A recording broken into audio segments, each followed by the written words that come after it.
Hello again, Year 3s. So we're going to carry on reading chapter 15 of The Train to Impossible Places. And remember, yesterday we were introduced to Trollville and some lovely descriptions of the setting in the town. And we finished up at the post office.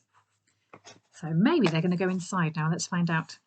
This is it, he said, spreading his arms wide.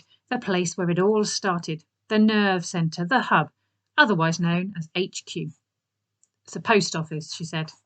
It's the post office, the first and greatest, the heart of the impossible postal service. She was too wary to be impressed. You absolutely sure they won't mess with my brain? Almost positive, he said. Let's go. Far from reassured, Susie followed him up a broad flight of stone steps between two columns, through the entrance and into a vast and echoing foyer of pink marble and gold fittings. Despite the enormous space, they were the only people present, with the exception of a small grey troll with a perm, who sat alone behind a wooden reception desk against one wall. She peered at them over her spectacles as they approached. What do you want? Wilmot cleared his throat and straightened his lapels. I am the postmaster, Wilmot Grunt, of the Impossible Postal Service, and this is Postal Operative Susie Smith. We have a delivery to make to the Ivory Tower, and we're here to collect one of the facts of entry. He followed this with a big showman's grin, which was met with a blank stare. Have you made an appointment? No, said Wilmot. Was I supposed to? Yes, you do it online. His smile tightened into a grimace.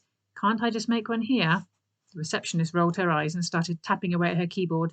It was attached to a riveted steel box, which Susie realised must be the troll equivalent of a computer. It connected to a bundle of the glowing wires she had seen out in the street. I didn't realise you have the internet here, she whispered to Wilmot. Is that what those wires are? All their fibre optics? The ether web, he said, with a disapproving hiss. Instant communication. It's changed everything. Isn't that good? She said, suspecting she already knew the answer. Not if you work in the postal service. He waved a hand at the empty hall. When Grandpa Honks was a junior postie, there were almost 200 impossible postal express trains riding along the rails. Just imagine. And that's not counting the airships, the mail missiles, the deep drill couriers, and the guaranteed delivery eagles. Almost every message in the Union passed through this building, more than 10 million a day. And it was an army of ordinary people like you and me who took care of them. Now look at it. Susie looked again at the grand marble hall and saw for the first time the hairline cracks running through the slabs, the dirty carpets, the tarnished and dented fittings. We're lucky to get 1,000 messages a day now. There are barely 100 staff left to manage them. I'm sorry, she said. I had no idea. It's the end of an era, said Wilmot, his shoulders slumping. Why send a letter when the web is quicker? We're just left handling the odd package that can't go any other way. How many postal express trains are left? She asked. His brow furrowed. Why, one, of course. We're the last. Susie was too shocked by this news to think of anything helpful to say. All she could feel was sadness. I'm not just the youngest ever postmaster, he said. I'm probably the last as well. At least it guarantees my place in the history books. He hoisted his face into a lopsided smile. There was no real happiness in it. Susie reached out and squeezed his hand. The receptionist cleared her throat. No, she said. No what? Said Wilmot.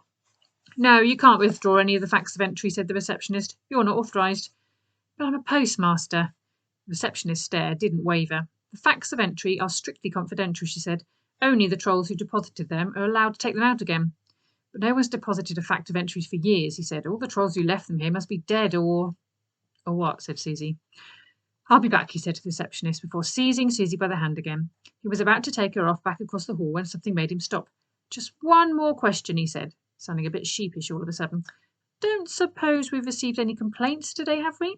From Lady Crepuscular, perhaps? The receptionist stabbed her keyboard again before lifting her bored eyes to his. Computer says no. Susie could practically see the weight lifting from his shoulders.